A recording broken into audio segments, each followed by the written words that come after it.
Hey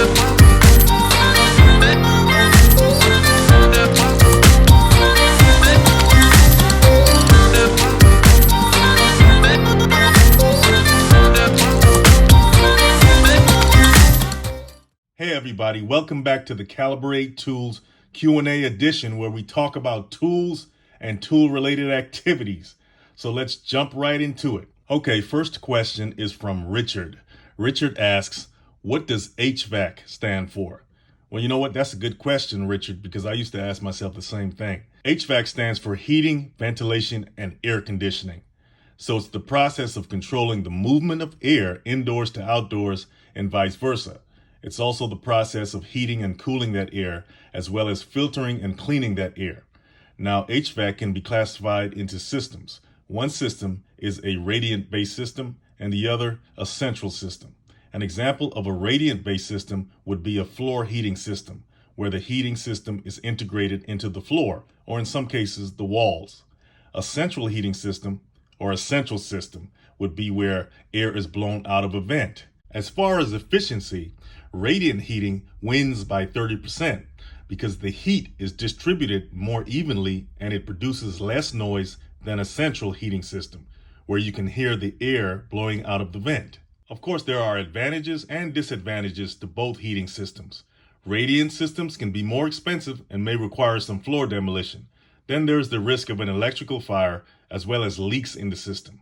Central heating disadvantages, they would be the installation costs, which could be between $8,000 to $15,000 for an average size house, and you need the space to put the system, and there's also the time it takes for the heat to reach your room. Now the V in HVAC, like we said, stands for ventilation, and that's done by mechanical means in a central system, where you have a unit outside the building or sometimes inside, and that unit has a fan that pulls in the air from outside, and that air is either cooled or heated. It's cooled through the use of refrigerants, compressors, and coils. Then after it goes through that process, that air is sent into the building. Now that air is also filtered to remove dust, dirt, and allergens. Then after leaving the filter, the air is distributed through a series of ducts. Ducts are those big silver tubes that are in your attic, okay? And these tubes, these ducts, lead to the different rooms in the building or house. Now, as far as HVAC units are concerned, you have four types of systems. You have the heating and cooling split systems, and this is the most common. It's the one we were just talking about, okay? Then you have the hybrid split systems. Now, these systems split between gas power and electrical power, depending on which is more efficient based on atmospheric conditions. Then you have duct-free systems. They're also called mini-split systems. These are individual units placed in each room. This is a very expensive system, but it's very efficient in terms of energy conservation because you can isolate a room or rooms instead of heating or cooling the whole house or building. Then there's packaged heating and air systems. These are very compact units that, due to their size, it makes them more versatile in terms of where to put them, indoors or out. Now you may be asking, how do you cool an environment like a house, building, or a room with a radiant system? Because we just talked about the heat applications of a radiant system like floor heating and so forth. Well, you can supplement the floor heating or the wall heating or surface heating by the use of an AC put in a window and so forth. Everybody's seen ACs or air conditioned units hanging out of windows. That's one way.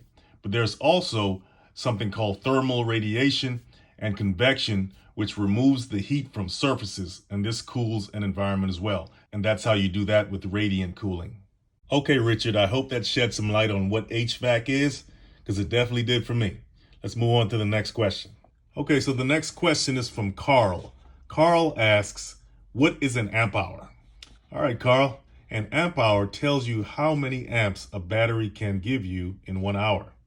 First of all, what is an amp? An amp is defined as 1 unit of constant electrical current. So based on that definition, an amp hour would be how much constant electrical current a battery can discharge in 1 hour. By the way, the formula for calculating amps is watts divided by volts. So if you got 100 watts divided by 20 volts, you got 5 amps.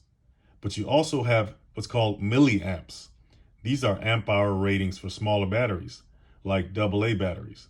For larger batteries and deep cycle batteries, it's just amp hour. That's AH. For the milliamps, it's small m, large A, small h. Okay? So with deep cycle batteries, you'll find the amp hour rating classified into various C ratings. A C rating tells you how many amp hours a battery can provide within a specific window of time, like 1 hour, 3 hours, 5 hours, without declining in power or losing power.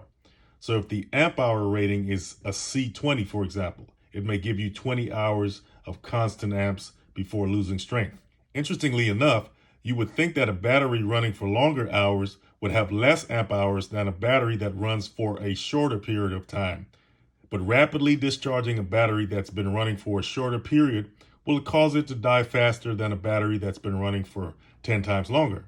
This is because the efficiency falls due to heat produced by the rapid discharge. This heat negatively affects the amp hours versus a slow discharge in the battery that's been running 10 times longer.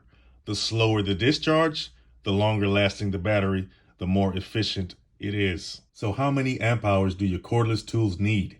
If it says 1.5 amp hours on your lithium ion or NiCad drill battery, then under ideal conditions, in 1 hour, you will have 1.5 units of constant electrical current or amps to work with before the battery starts to fade. But not so fast. Other factors may cause it to drain faster in 1 hour, like I said before, rapid discharge or versus a very slow discharge. You may have to drill through tough material. That may drain the battery faster as well. So it's not as cut and dry as you think. Okay, Carl, I hope that shed some light on amp hours. Appreciate the question. Let's go to the next one. Okay, next question is from Shelly. Shelly asks, what is the best type of paint for hallways? Okay, Shelly. Well, if you have a lot of foot traffic, then I would go with either an eggshell or satin paint. Why? Because a hallway is considered a high traffic area, and eggshell and satin paints are washable paints. Satin is even more washable than eggshell. Now, you don't want to go with a gloss or a semi-gloss because these paints tend to reflect more light, which will show all the flaws, smudges, and imperfections. Flat paint is better as well because it absorbs the most light and hides a lot of imperfections. As a matter of fact, flat paint doesn't require multiple coats as much as the others. The downside to flat paint is that dirt and smudges show up more, and it's not as washable as eggshell or satin paint. Okay, Shelly, I hope that helped. Thanks for the question.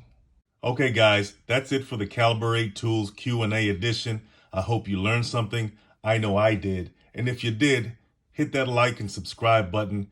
Go to the comment section, leave a comment, and I'll see you guys in the next one.